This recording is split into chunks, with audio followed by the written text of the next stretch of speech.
bumi akan kering tanpa hujan. Begitu juga dengan hidup, tidaklah lengkap tanpa tujuan. Tidak ada yang salah untuk berfantasi sebab setiap orang bebas untuk bermimpi. Mimpi, mimpi, dan mimpi. Mungkin kamu sudah bosan mendengar kata mimpi. Bosan karena kamu pernah dikecewakan. Buat apa bermimpi tinggi-tinggi? Toh itu tidak akan pernah terjadi. Memang mimpi berbeda dengan kenyataan. Tapi antara mimpi dan kenyataan ada sebuah jalan. Dan hari ini saya ingin bilang bahwa nasib itu bisa diubah, kesempatan masih terbuka, dan mimpi itu bisa menjadi nyata. Tapi semua itu tergantung dari satu pertanyaan. Apakah kamu bisa? Saya pasti bisa. Dan saya ingin kamu ingat akan kata-kata itu. Saya pasti bisa. Pikirkan sebuah mimpi yang ingin kamu nikmati di masa depan nanti. Entah itu punya kendaraan pribadi atau jalan-jalan ke luar negeri, membuka usaha atau membangun keluarga kecil bahagia. Apapun itu semua bisa, asalkan kamu gigih dan terus berusaha. Memang semua itu tidaklah gampang. Bisa jadi mimpimu dihina orang, bisa jadi mimpimu ditentang. Tapi di saat semua orang memandang kamu dengan sebelah mata, di saat semua orang meremehkanmu, pesimis dan tertawa, saya ingin kamu percaya, saya pasti bisa. Kamu pasti bisa. Bukan hanya menjadi seorang pemimpi, tapi menjadi seorang pemenang yang berhasil mewujudkan visi. Kamu pasti bisa bukan hanya berkata-kata, tapi juga berkarya, memberikan bukti nyata. Memang semua itu tidaklah mudah, tapi itulah yang membuat kamu juara.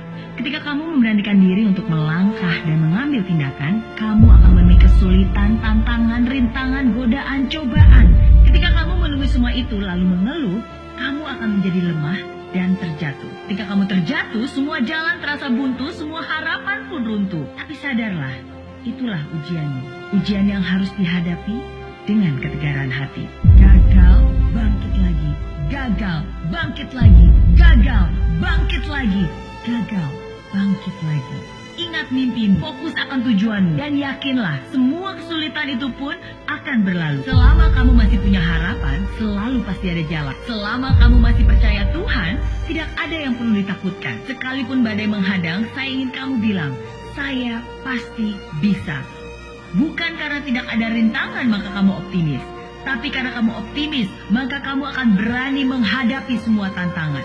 Bukan karena hal itu mudah maka kamu yakin kamu bisa, tapi karena kamu yakin kamu bisa, maka hal itu pun menjadi mudah. Bukan karena hari ini indah maka kamu bahagia, tapi karena kamu bahagia, maka hari-hari kamu pun menjadi indah. Setiap kali rasa ragu menghampiri, setiap kali kamu tidak percaya diri, ucapkan ini dengan sungguh-sungguh dalam hati. Saya percaya saya bisa mencapai impian, saya bisa mengambil tindakan, saya bisa bangkit dari kegagalan, saya bisa. Saya bisa dengan doa, saya bisa dengan usaha, saya pasti bisa untuk keluarga, bangsa, dan negara. Saya pasti bisa. Pesan ini untuk kamu yang sedang berjuang. Saat ini saya ingin bilang bahwa sukses itu adalah hak semua orang. Tapi tidak semua orang mau memperjuangkan haknya. Kamu adalah seorang pemenang. Kamu terlahir sebagai seorang pemenang dan kamu pun akan meninggalkan hidup ini sebagai seorang pemenang. Tapi semua itu tergantung dari satu pertanyaan. Apakah kamu bisa? Saya yakin sekarang kamu pasti sudah tahu jawabannya. Saya pasti bisa.